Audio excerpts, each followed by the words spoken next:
नमस्कार दोस्तों, आप सबका स्वागत है आपके अपने चैनल गवर्नमेंट एग्ज़ाम स्टडी में। दोस्तों, इस वीडियो में आपके लिए मैं आज यूपी ट्रिपल एससी की परीक्षाओं में पूछे गए विज्ञान के सभी प्रश्न यानी कि आपके 2015 से अभी तक जितनी परीक्षाएं हुई हैं उसका कंप्लीट कंपाइलेशन आपको इस वीडियो में मिल जाएगा। इसी तरह की वीडियो दोस्तों आपको प्लेलिस्ट में आप जाएंगे, वहाँ पर प्रीवियस ईयर क्वेश्चन नाम से फोल्डर बना हुआ है। वहाँ पर आपको इतिहास, भूगोल, भारतीय संविधान, इन सभी के आपको वहाँ पे मिल जाएंगे कंपाइलेशन करके कंप्लीट प्रश्न। तो दोस्तों ये आपका यूपी ट्रिपल एससी की सभी परीक्षाओं के लिए बहुत महत्वपूर्ण है, इनको आप ज़रूर देखिएगा। शुरू करते हैं। प्रकाश वर्ष किस चीज़ का मापन करता है? तो दोस्तों प्रकाश वर्ष जो है वो दूरी का मापन करता है यानी कि डिस्टेंस को मेज़र करता है। CGS सिस्टम क्या है? CGS सिस्टम दोस्तों आपका सेंटीमीटर, ग्राम और सेकेंड को दिखाता है। स्ट्रेस की यूनिट क्या है? दोस्तों स्ट्रेस की यूनिट पास्कल है, जो कि प्रेशर की भी होती है। समय की SI यूनिट क्या है? समय की SI यूनिट यानी कि टाइम की SI यूनिट सेकंड है। ऊर्जा की SI यूनिट क्या है दोस्तों? ऊर्जा की SI यूनिट आपकी जूल है। वॉल्यूम यानी कि आयतन की SI यूनिट क्या है? मीटर क्यूब है। बॉडी मास इंडेक्स, इसका फॉर्मूला क्या होता है दोस्तों? Kilogram upon height metre square में। ठीक है, उसके बाद देख लेते हैं। मास जो है, मास की SI यूनिट क्या होती है दोस्तों? मास की SI यूनिट किलोग्राम है, लेंथ की SI यूनिट मीटर है और टाइम की क्या है? सेकंड है। चुंबकीय प्रेरण, मैग्नेटिक फ्लक्स डेंसिटी, इसकी यूनिट क्या है दोस्तों? टेस्ला है। आवृत्ति की क्या है? हर्ट्ज है, यानी कि फ्रीक्वेंसी की क्या है? हर्ट्ज है। करंट की क्या है? एम्पियर है। तो इससे आपको पता चल रहा है दोस्तों कि जो मेन इंपॉर्टेंट सब हैं आपके, हीट है, ऊर्जा है, प्रेशर है, इन सब की आपको यूनिट आनी चाहिए क्योंकि ये प्रश्न में पूछे जा रहे हैं। आगे देख लेते हैं। सागर की गहराई मापने के लिए किस चीज़ का उपयोग होता है? तो किसका होता है दोस्तों? फैथोमीटर का। एक हॉर्स पावर किसके बराबर होता है? 746 वॉट के बराबर होता है। ठीक है। विद्युत वाहक बल को मापने के लिए, विद्युत वाहक बल को मापने के लिए किस चीज़ का प्रयोग करते हैं दोस्तों? पोटेंशियोमीटर का। साधारण लोलक की समय सीमा किस चीज़ पर डिपेंड होती है दोस्तों? तो लंबाई पर होती है। इसका फॉर्मूला मैंने यहाँ पे आपको लिख के दिखाया है। T = 2π√L/g, यानी कि साधारण लोलक आपका पेंडुलम जिससे होता है उसे बोलते हैं। पेंडुलम की जो समय सीमा होती है वो किस पर डिपेंड करती है दोस्तों? लेंथ पर। ठीक है, L/g लंबाई पर। आगे देख लेते हैं दोस्तों। आदिश राशि और सादिश राशि जरूर पढ़ के जाइएगा। प्रश्न में पूछा गया है, 3-4 ऑप्शन होंगे, आपसे पूछा जाएगा कौन सी आदिश राशि है यानी कि स्केलर क्वांटिटी है और कौन सी आपकी सादिश राशि यानी कि वेक्टर क्वांटिटी है। ठीक है, यहाँ पर मैंने आपको जो भी प्रश्न आया था उसके आपसे बताया, लेकिन आपको आदिश और सादिश राशि पढ़ के जाना है। आगे देख लीजिए। माचिस की डिब्बी की सतह से जब माचिस की तीली टकराती है तो ऊर्जा का कौन सा रूप एक चमकीली लौ में प्रज्वलित होता है? तो कौन सा होगा दोस्तों? ये रासायनिक ऊर्जा होगी। I = आपका क्या होता है दोस्तों? Q/T। आगे देख लेते हैं। नदी का बहता हुआ जल किस ऊर्जा को दर्शाता है? गतिज ऊर्जा को। कार्य तथा ऊर्जा की इकाई क्या होती है दोस्तों? जूल होती है। आगे देख लीजिए। लोहे की एक छोटी गोली पानी में डूब जाती है, लेकिन जो जहाज होता है वो पानी पर तैरता रहता है। ये किस सिद्धांत पर है दोस्तों? ये आर्किमिडीज के सिद्धांत पर आपका आधारित है। सर्वाधिक ऊर्जा किस में होती है दोस्तों? नीले प्रकाश में होती है। आगे देखिए, ये विबग्योर दिया होता है, यानी कि अगर पूछा जाए ऊर्जा के फॉर्म में, सबसे ज़्यादा ऊर्जा V में है, वॉयलेट में, और सबसे कम ऊर्जा किस में है? रेड में। सबसे कम ऊर्जा किस में होती? लाल प्रकाश में, और सबसे ज़्यादा नीले प्रकाश वॉयलेट में। ठीक है, वॉयलेट मतलब बैंगनी। यांत्रिक ऊर्जा को वैद्युत ऊर्जा में कौन बदलता है दोस्तों? डायनमो बदलता है। ठीक है, डायनमो। थ्योरी ऑफ रिलेटिविटी किसने दी है? ये दी है दोस्तों अल्बर्ट आइंस्टीन ने। सौर ऊर्जा कार्बोहाइड्रेट की रासायनिक ऊर्जा में कौन कन्वर्ट करता है? प्रकाश संश्लेषण। ठीक है, सौर ऊर्जा के माध्यम से क्या होता है? कार्बोहाइड्रेट को रासायनिक ऊर्जा में कन्वर्ट कर दिया जाता है। वो क्या होता है आपका? प्रकाश संश्लेषण यानी कि फोटोसिंथेसिस। ठीक है, फोटोसिंथेसिस आपको पता है वहाँ क्या होता है? वहाँ आपको पता है कि जो पेड़ पौधे होते हैं वो अपना खाना किस प्रक्रिया के थ्रू बनाते हैं? फोटोसिंथेसिस के थ्रू बनाते हैं। ठीक है, तो सौर ऊर्जा वहाँ पे क्या काम करती है? केमिकल रिएक्शन जो होता है वो रासायनिक होता है। ठीक, आगे देख लेते हैं। विद्युत बल्ब का फिलामेंट किसका बना होता है दोस्तों? टंगस्टन का। लाल गुलाब को अगर आप नीले फिल्टर के थ्रू देखेंगे तो क्या दिखता है? उसका रंग आपको काला दिखता है। ठीक है, वो काला गुलाब दिखेगा। अगर आपसे पूछे प्राइमरी कलर कौन कौन से हैं, मुख्य रंग कौन कौन से, तो कौन कौन से दोस्तों? लाल, हरा और नीला, रेड, ग्रीन और ब्लू है। ठीक है, नमक को बर्फ के साथ मिलाने से हिमांक यानी कि फ्रीजिंग पॉइंट क्या होता है दोस्तों? घटता है। और ये प्रश्न आपका 2 से 3 बार आ गया, तो ये बहुत महत्वपूर्ण है। आगे देख लेते हैं।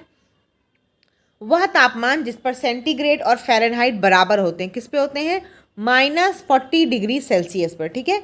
उस तापमान पर क्या होता है? सेंटीग्रेड और फ़ारेनहाइट बराबर होते हैं। बर्फ की गुप्त ऊष्मा कितनी होती है? 80 कैलोरी पर ग्राम। बर्फ की गुप्त ऊष्मा कितनी होती है दोस्तों? 80 कैलोरी पर ग्राम। ठोस चालक में धारावाहक कौन होते हैं?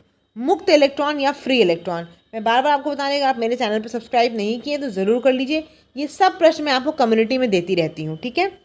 प्रतिरोध की एसआई यूनिट क्या होती है आपकी? ओम, यानी कि रेजिस्टेंस जो होता है उसकी एसआई यूनिट क्या है आपकी? ओम है। फ्यूज़ क्या करता है दोस्तों? फ्यूज़ ओवरलोडिंग से सुरक्षा करता है। प्रश्न आया हुआ है कि फ्यूज़ का क्या काम है? ओवरलोडिंग से सुरक्षा करता है।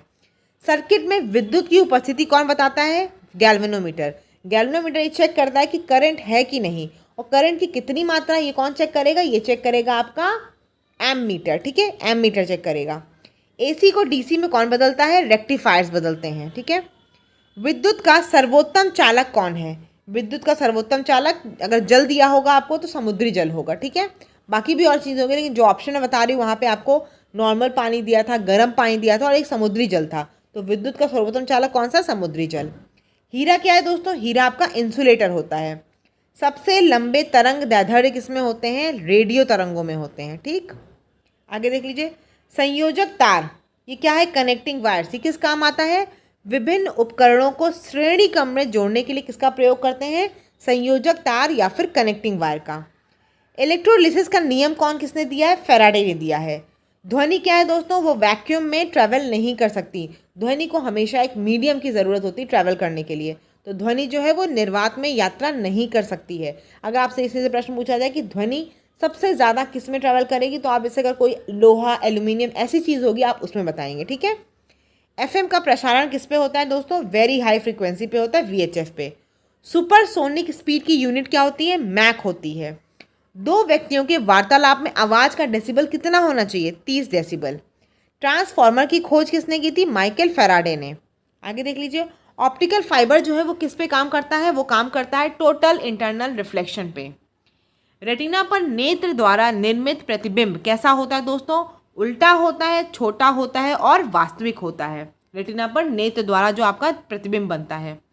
व्यक्ति को पूरा प्रतिबिंब देखने के लिए एक समतल दर्पण की न्यूनतम ऊंचाई कितनी होनी चाहिए? व्यक्ति की ऊंचाई की आधी होनी चाहिए। अगर इंसान को अपने आप को पूरा देखना है तो ऊंचाई की आधी वहाँ पे दर्पण लगा होना चाहिए, ठीक है। आगे देख लेते हैं। मोटर गाड़ियों में साइड मिरर वो उत्तल दर्पण लगा होता है, ठीक है। रेडियो धर्मिता नापी जाती है कैसे? गिगर मूलर काउंटर से। गिगर मूलर काउंटर से रेडियो धर्मिता नापी जाती है। इलेक्ट्रॉन की खोज दोस्तों किसने की थी? जे थॉमसन ने। न्यूट्रॉन की जेम्स चैडविक ने, और प्रोटॉन की रदरफोर्ड ने। दोस्तों प्रोटॉन की पहले जो खोज आपको पता होगा शायद गोल्डस्टीन ने की थी। उन्होंने बताया था कि एक धन आवेशित कर पाए जाते हैं इसमें, न्यूट्रॉन में, यानी कि पॉजिटिवली चार्ज आयंस पाए जाते हैं, लेकिन उसका नामकरण प्रोटॉन किसने दिया? वो रदरफोर्ड ने दिया, ठीक। अब हम लोग रसायन विज्ञान पे आ जाते हैं। बिजली के बल्ब में कौन सी गैस होती है दोस्तों? आर्गन होती है या फिर असक्रिय नाइट्रोजन भी होती है। एथिलीन ग्लाइकोल किसके काम के लिए यूज़ किया जाता है? एथिलीन ग्लाइकोल आपका एंटी फ्रीज के लिए यूज़ किया जाता है। शुद्ध जल का पीएच कितना है? शुद्ध जल का पीएच आपका 7 है। आगे देख लीजिए। ब्रोमीन जो है वो क्या है? Only non metal to exist in liquid at room temperature. ये एक ऐसा अधातु है जो तरल अवस्था में रूम टेम्परेचर पे पाया जाता है, ब्रोमीन, ठीक है। खाना बनाते समय कौन से विटामिन अत्यधिक ताप के कारण आसानी से नष्ट हो जाते हैं? कौन से? Vitamin C. आगे देख लीजिए। पानी का घनत्व कब अधिकतम होता है, मतलब मैक्सिमम डेंसिटी कब होती है पानी के घनत्व की? 4 डिग्री सेल्सियस पे, ठीक। ठोस से सीधे गैस, ठोस से सीधे गैस दोस्तों उसको बोलते हैं सब्लिमेशन। उसका उदाहरण है कपूर। कपूर सीधे ठोस से गैस बन जाता है। दूध की घनता का मापन किससे किया जाता है दोस्तों? लैक्टोमीटर से। जल में ऑक्सीजन तथा हाइड्रोजन का अनुपात भार के अनुसार कितना है? हाइड्रोजन और ऑक्सीजन का अनुपात मैंने लिखा है 1:8 है, ठीक है। जब जल जमता है तब क्या होता है? घनत्व आपका घटता है, ठीक है, घनत्व घट जाता है। पानी में कितनी कैलोरी होती? पानी में 0 कैलोरी होती है। प्रोटियम, ड्यूटेरियम और ट्राइटियम ये क्या है दोस्तों? ये आपके आइसोटोप हैं, ठीक है। हीरा तथा ग्रेफाइट में क्या चीज़ समान होती है? परमाणु भार समान होता है, क्योंकि दोनों क्या है? कार्बन के एलोट्रोप हैं। न्यूक्लियर बम ये किससे बनता है दोस्तों? यूरेनियम से। जलने के लिए किस चीज़ की आवश्यकता है? ऑक्सीजन की आवश्यकता होती है। पानी को शुद्ध कैसे किया जाता है? पानी को शुद्ध क्लोरीन डाल के किया जाता है। आगे देख लीजिए, पानी में घुलनशील कौन कौन से विटामिन है? पानी में घुलनशील आपका विटामिन सी और बी है, और वसा में घुलनशील कौन कौन से विटामिन है? ए, डी, ई और के हैं। ठीक है। बेकिंग पाउडर में पानी, इसको जब मिलाते हैं तो कौन सी गैस मिलती है आपको? CO2 गैस रिलीज होती है। नॉन स्टिक बर्तन किससे बनते हैं? टेफ्लॉन से। सोडियम कार्बोनेट किसे बोलते हैं? वॉशिंग सोडा का जो नाम होता है केमिकल वो कौन सा है? Sodium carbonate. अगर बेकिंग सोडा का पूछेंगे तो आप बताएंगे सोडियम बाइकार्बोनेट। स्टील को जंग रोधी कैसे बनाया था? उसमें क्रोमियम मिला दिया जाता है। ठीक। मोटर वाहन की बैटरी में क्या होता है दोस्तों? सल्फ्यूरिक एसिड होता है, H2SO4। रक्त क्या है दोस्तों? रक्त क्षारीय होता है, इसका pH है 7.4। आगे देख लेते हैं, विट्रियोल का तेल किसे कहा जाता है? विट्रियोल का तेल भी दोस्तों सल्फ्यूरिक एसिड को कहा जाता है, H2SO4 को। ऑक्जेलिक एसिड किसे पाया जाता है? टमाटर में। अब देखिए यहाँ मैंने ऑक्जेलिक एसिड लिखा है, बाकी आपको सिट्रिक एसिड, मैलिक एसिड, ये सब मैंने कम्युनिटी में करा भी दी और आपको पता भी होंगे, इन सबको पढ़ लीजिएगा। तो ऑक्जेलिक एसिड टमाटर में पाया जाता है। नमक को बर्फ के साथ मिलाने से हिमांक क्या होता है? फ्रीजिंग पॉइंट आपका घटता है। दूध को दही के रूप में खट्टा करना, ये क्या कहलाता है दोस्तों? ये किण्वन कहलाता है। किण्वन यानी कि फर्मेंटेशन। क्या कहलाता है आपका? ये किण्वन, फर्मेंटेशन। ठीक है। आगे देख लीजिए, सिरके में क्या है दोस्तों? सिरके में एसिटिक एसिड है। सिलिकॉन क्या है? सिलिकॉन आपका सेमीकंडक्टर होता है। कैलेमाइन क्या है? कैलेमाइन आपका जिंक का ओर है, अयस्क है जिंक का। पीतल किससे मिलकर बनता है? पीतल जस्ते और तांबे से बनता है।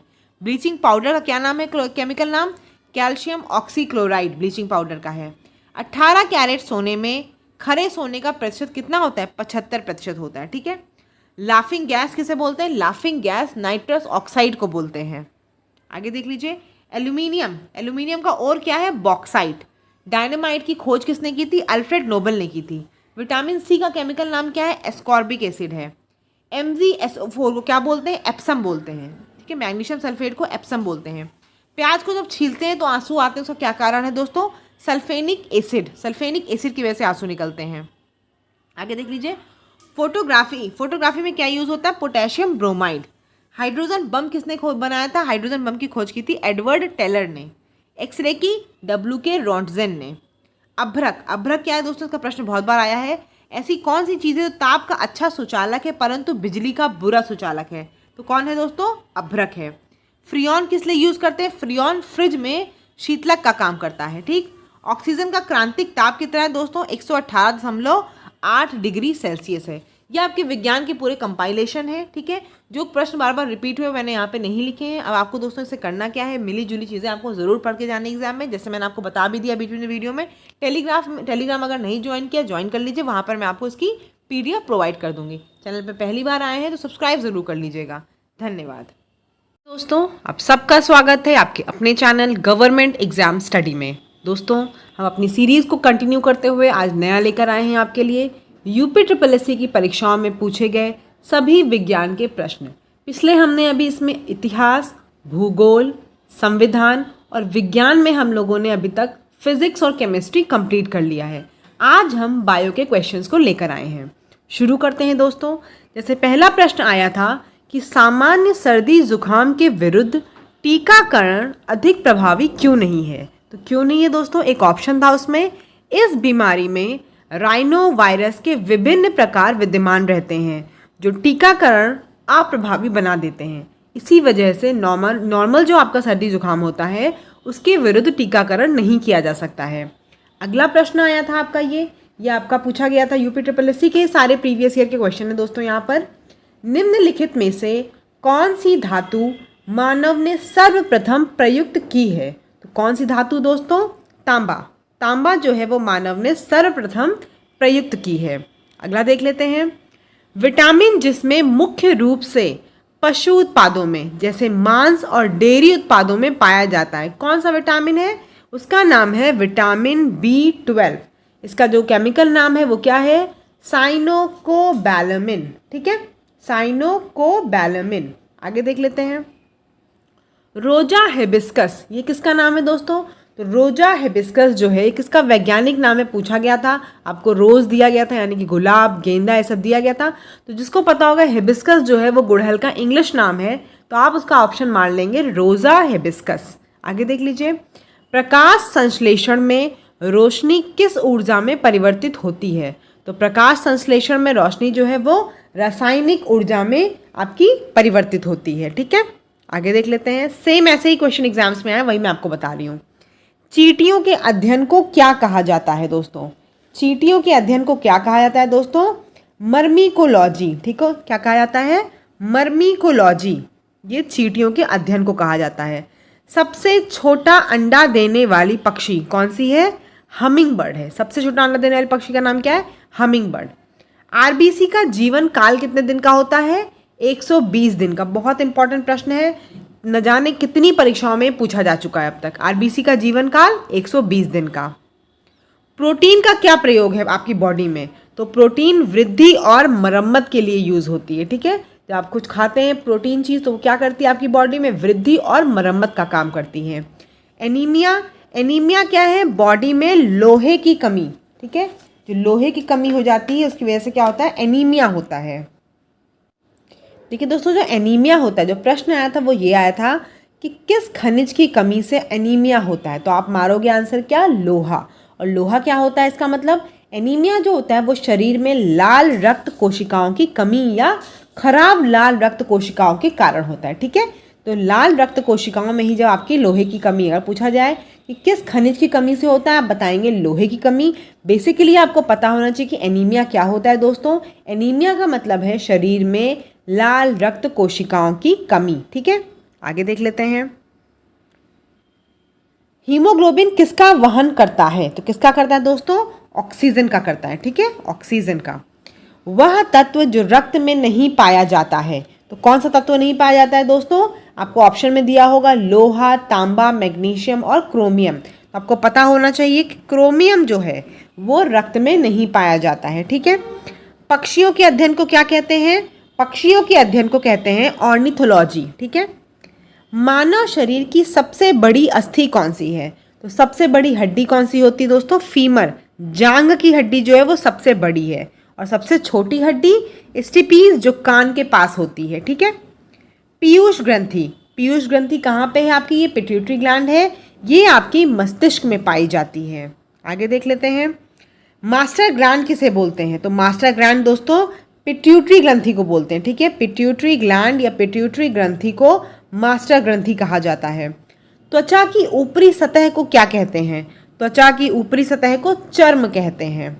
घेंघा, घेंघा किसकी वजह से होता है दोस्तों? घेंघा आपका आयोडीन की कमी की वजह से होता है। थायराइड ग्रंथि में सूजन आ जाती है, थायराइड ग्लैंड में स्वेलिंग आ जाती है और क्या होता है? घेंघा हो जाता है। किसकी वजह से? आयोडीन की कमी की वजह से। पित्त रस यानी कि बाइल जूस कौन सिक्रीट करता है? तो आपको पता होना चाहिए लिवर जो है वो बाइल जूस को सिक्रीट करता है। कलर ब्लाइंडनेस पूछा गया था, कौन सी ऐसी बीमारी है जो पुरुषों की तुलना में महिलाओं को बहुत कम होती है? तो कौन सी है? Colour blindness. कलर ब्लाइंडनेस पुरुषों में ज़्यादा होती है, महिलाओं में बहुत कम। B3 की कमी से कौन सा रोग होता है? विटामिन B3 की कमी से पेलाग्रा होता है। और ये प्रश्न बहुत बार परीक्षाओं में पूछा गया है। ठीक है, B3, विटामिन B3 की कमी से कौन सा रोग होता है दोस्तों? पेलाग्रा। हृदय की धड़कन और श्वसन को नियंत्रित कौन करता है? Medulla oblongata. ठीक है, कौन करता है? Medulla oblongata. आगे देख लीजिए। धूप का विटामिन किसे बोलते हैं? तो धूप का विटामिन बोलते हैं विटामिन डी को। जो मैंने देखिए दोस्तों as it is previous year आया था वही यहाँ बता दे रही हूँ, क्योंकि अभी यहाँ पे प्रीवियस ईयर की सीरीज चल रही है। बाकी जैसा आप जानते हैं मैं पेट की क्लासेस करा रही हूँ, आपको ग्राफ्स वगैरह करा दिए गए हैं। हिस्ट्री, साइंस, वहाँ जो बेसिक पढ़ाया जा रहा है वो अलग पढ़ाया जा रहा है। आगे देख लीजिए। गुर्दे, गुर्दे यानी कि किडनी, किडनी की निस्पंदन इकाइयों को क्या बोलते हैं? नेफ्रॉन्स। क्या बोलते हैं? नेफ्रॉन्स।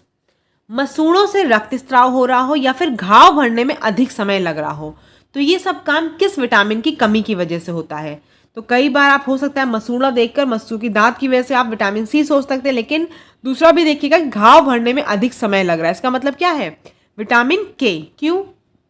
क्योंकि विटामिन के का मेन काम होता है रक्त का थक्का जमाना, यानी कि ब्लड की क्लॉटिंग करना।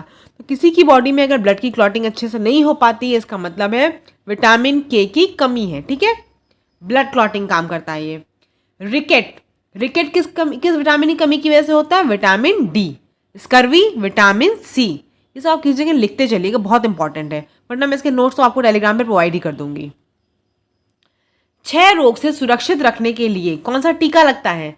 BCG का टीका लगता है, ठीक है, क्षय रोग से सुरक्षित होने के लिए। एल्जाइमर रोग जब होता है तो शरीर का कौन सा अंग आपका इफेक्ट होता है? तो कौन सा अंग इफेक्ट होता है? मस्तिष्क। एल्जाइमर रोग से मस्तिष्क के भाग पे आपको असर दिखता है। रतौंधी, विटामिन ए की कमी से रतौंधी होती है। और ब्लड कैंसर यानी कि ल्यूकीमिया, ठीक है, ब्लड कैंसर को क्या बोलते हैं? ल्यूकीमिया। आगे देख लेते हैं। निमोनिया रोग, ये किसको प्रभावित करता है? निमोनिया रोग लंग्स को यानी कि फेफड़े को प्रभावित करता है, ठीक है। रक्त में प्लाज्मा की मात्रा कितनी होती है? रक्त में प्लाज्मा की मात्रा दोस्तों 55 से 60% होती है, ठीक। ग्रंथि जिसमें अंतःस्रावी और बहिस्रावी दोनों कार्य होते हैं, तो कौन से होते हैं? अग्न्याशय यानी कि पैनक्रियाटिक। जो पैनक्रियाटिक होते हैं, पैनक्रियाटिक ग्लैंड्स, वो क्या करती हैं? अंतःस्रावी और बहिस्रावी दोनों कार्य करती हैं, ठीक। आगे देख लेते हैं। हेपेटाइटिस बी, हेपेटाइटिस बी किसको इफेक्ट करता है? हेपेटाइटिस बी आपका यकृत को इफेक्ट करता है यानी कि लिवर को इफेक्ट करता है, ठीक है, और ये वायरस डिजीज होती है, ठीक है। हेपेटाइटिस आपका वायरस डिजीज है। यूरिया किस में बनता है? यूरिया आपका यकृत में बनता है। ब्लड सर्कुलेशन सिस्टम यानी कि रक्त संचार, जो रक्त ट्रेवल करता है आपका ना हार्ट से लंग्स में सब इधर जाता है, वो किसने ढूंढा था? किसने इसकी खोज की थी दोस्तों? विलियम हार्वे ने। रक्त संचार किसने नामकरण किया, किसने दिया ये? विलियम हार्वे ने। यूनिवर्सल डोनर कौन है? ओ है, ठीक है, ओ ब्लड ग्रुप आपका यूनिवर्सल डोनर है। यूनिवर्सल रिसीवर कौन है? AB ब्लड ग्रुप है। आगे देख लीजिए। RBCs जो होती हैं ये कहाँ पे बनती है दोस्तों? ये आपकी बोन मैरो में बनती हैं, अस्थि मज्जा में बनती हैं, ठीक है। और आपको पता है 120 दिन की इनकी लाइफ होती है, उसके बाद इसकी डेथ हो जाती है। तो RBCs की जो डेथ होती है या मृत्यु होती कहाँ होती है? स्प्लीन में या फिर प्लीहा में। और इन्हीं को क्या बोलते हैं? इनको मानव शरीर का रक्त बैंक भी कहा जाता है। मैंने ये लिख दिया, देखिए 2-3 क्वेश्चन एक ही जगह मर्ज कर देती हूँ। आपसे ये प्रश्न पूछा जाए मानव शरीर का रक्त बैंक क्या है, तो आप बताओगे स्प्लीन या प्लीहा, ठीक है। पूछा जाए RBCs की डेथ कहाँ होती, मृत्यु कहाँ होती है, आप बताओगे स्प्लीन या प्लीहा में, ठीक है। स्वस्थ मनुष्य का तापक्रम कितना होता है? 36.9 डिग्री सेंटीग्रेड या फिर 98.6 डिग्री फ़ारेनहाइट। ध्यान रखिएगा जब एग्जाम में प्रश्न आएगा तो आपको लिखा हुआ मिलेगा 36.9 डिग्री सेंटीग्रेड, 98.6 डिग्री सेंटीग्रेड। तो याद रखना कौन सा सेंटीग्रेड में और कौन सा फ़ारेनहाइट में, ठीक है। ECG क्या होता है दोस्तों? इलेक्ट्रोकार्डियोग्राम जो होता है आपका, ये हृदय गति की जांच के लिए यूज़ किया जाता है, ठीक है, कार्डियो से ही याद रखिए। रक्त जो है वो लाल क्यों होता है? हीमोग्लोबिन की वजह से आपका रक्त लाल होता है। आगे देख लीजिए। Blue baby syndrome, blue baby syndrome क्या है दोस्तों? ब्लू बेबी सिंड्रोम जो है वो रक्त में नाइट्रेट की अधिकता जब हो जाती है तो ब्लू बेबी सिंड्रोम हो जाता है। पेंसिलिन क्या है? पेंसिलिन आपका एंटीबायोटिक है। इसकी खोज की थी अलेक्जेंडर फ्लेमिंग ने। और ये कहाँ से प्राप्त किया जाता है? कवक से प्राप्त किया जाता है यानी कि फंगस से प्राप्त किया जाता है। चेचक क्या है दोस्तों? चेचक एक वायरल डिजीज है, स्मॉल पॉक्स इसको बोलते हैं। और इसके वायरल का नाम क्या है? इसके वायरस का नाम क्या है? वेरियोला विषाणु, वेरियोला वायरस। मशरूम क्या है दोस्तों? मशरूम एक कवक का उदाहरण है यानी कि एक फंगस का उदाहरण है। मलेरिया रोग से शरीर का सबसे ज्यादा कौन सा अंग प्रभावित होता है? तो प्लीहा, स्प्लीन सबसे ज्यादा प्रभावित होता है। स्कर्वी रोग का इलाज है, किसी को स्कर्वी हुआ हो तो उसे क्या खाना चाहिए? उसे सबसे ज्यादा संतरा और आंवला यानी कि विटामिन C वाले जो फूड होते हैं वो लेने चाहिए। हैजा कैसे होता है दोस्तों? हैजा आपको दूषित जल के सेवन से होता है। ये सब प्रश्न आया है कि कौन सा इसमें से बीमारी है वो दूषित जल के सेवन से होगी, ठीक है। हैजा होगा आपके पास, टाइफॉइड होगा, TB होगा, आप मारोगे हैजा। और कॉलेरा भी अगर हो तो वो भी दूषित जल के सेवन से ही होता है। उसके आपसे कई बार विटामिन के केमिकल नाम बताए गए हैं, तो मैंने यहाँ पे सारे आपको लिख के दे दिए हैं, ठीक। देख लेते हैं। विटामिन A का नाम रेटिनॉल होता है, B1 का थायमीन, B2 का राइबोफ्लेविन, B3 का है निकोटिनेमाइड, B5 का है पोटोमैनिक, B7 का है बायोटीन, B12 का है साइनोकोबैलामिन, विटामिन C का एस्कॉर्बिक एसिड, D का है कैल्सीफेरॉल और E का टोकोफेरॉल, K का फाइलिक्विनोन, ठीक है। आगे देख लीजिए। डिहाइड्रेशन किसकी वजह से होता है दोस्तों? डिहाइड्रेशन पानी की कमी के कारण होता है। सिट्रिक एसिड किस में मिलता है? सिट्रिक एसिड सबसे ज़्यादा खट्टे फल जैसे कि नींबू और अमरूद में भी मिलता है ये। फॉर्मिक एसिड किस में मिलता है? फॉर्मिक एसिड जो लाल चींटी होती हैं उन सबके डंक में होता है, ठीक है। एसिटिक एसिड सिरके में मिलता है। ऑक्सैलिक एसिड पालक में। और सिट्रिक और मैलिक एसिड दोनों किस में मिलता है? टोमेटो में मिलता है, ठीक है। आगे देख लेते हैं। विटामिन B1 की कमी से कौन सा रोग होता है? बेरी होता है, ठीक है। प्रोटीन की कमी से कौन सा रोग होता है? क्वासी-ऑर्कर होता है। इंसुलिन हार्मोन ये कौन जनरेट करता है? इंसुलिन हार्मोन आपका अग्न्याशय ग्रंथि यानी कि पैनक्रियाटिक ग्लैंड से निकलती हैं। आगे देख लीजिए। प्याज व लहसुन की विशेष जो एक महक होती है वो किसकी वजह से होती है? सल्फर यौगिक की वजह से होती है। प्याज के छिलके उतारने पर जो आंसू आते हैं वो किसकी वजह से आते हैं? सल्फेनिक एसिड की वजह से आते हैं। पौधे के किस भाग से हल्दी मिलती है? तो पौधे के तने भाग से आपको, तना जो होता है वहां से आपको हल्दी मिलती है। एंटोमोलॉजी क्या है? Study of insects. एक पेड़ की अगर आपको उम्र का पता करवाना हो तो क्या होगा?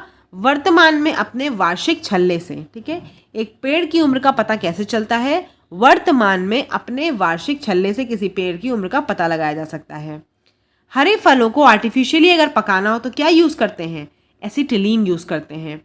चेचक के टीके की खोज किसने की? Edward Jenner. पोलियो की खोज किसने की? John Salk. इंसुलिन की खोज किसने की? F batting. विडाल टेस्ट किसके लिए होता है? तो विडाल टेस्ट आपका टाइफाइड के लिए होता है। ऐसे ही आपको पता है कि ELISA test, ELISA, ELISA test किसके लिए होता है दोस्तों? ये एड्स के लिए होता है, ठीक है। अगर आपको एड्स का टेस्ट कराना हो तो एलिजा टेस्ट होता है। देखिए दोस्तों, मैं आपके लिए बहुत मेहनत करती हूँ, प्रीवियस ईयर पूरे सेट एक साथ लाती हूँ और कोशिश ये करती हूँ कि सारा कंपाइलेशन, जैसे कि खोज जब टीके की आई तो मैंने सारे क्वेश्चन जितने भी टीके की खोज अभी तक पूछी गई सब एक जगह कंपाइल करके आपको बता दिया, जिससे कि आपको याद करने में आसानी हो। तो प्लीज़ आपको अगर वीडियो पसंद आए तो अपने दोस्तों में ज़रूर शेयर करें, जिससे उनको भी हेल्प मिले आपके साथ साथ। आगे देखिए, विटामिन शब्द का जनक कौन है दोस्तों? तो फंक। आपने सुना होगा कासिमीर फंक, इन्होंने विटामिन शब्द की खोज की थी।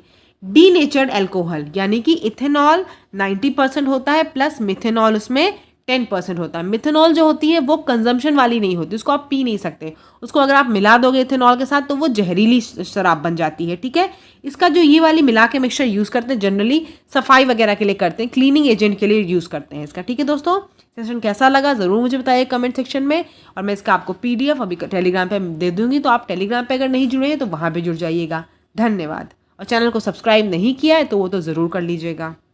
पेट की बाकी क्लासेस भी आप जितनी मैं रेगुलरली चला रही हूँ उन सबको देखते चलिए। जो भी आपको इंप्रूवमेंट सजेशन आप मुझे दे सकते हैं तो दे दीजिए। धन्यवाद।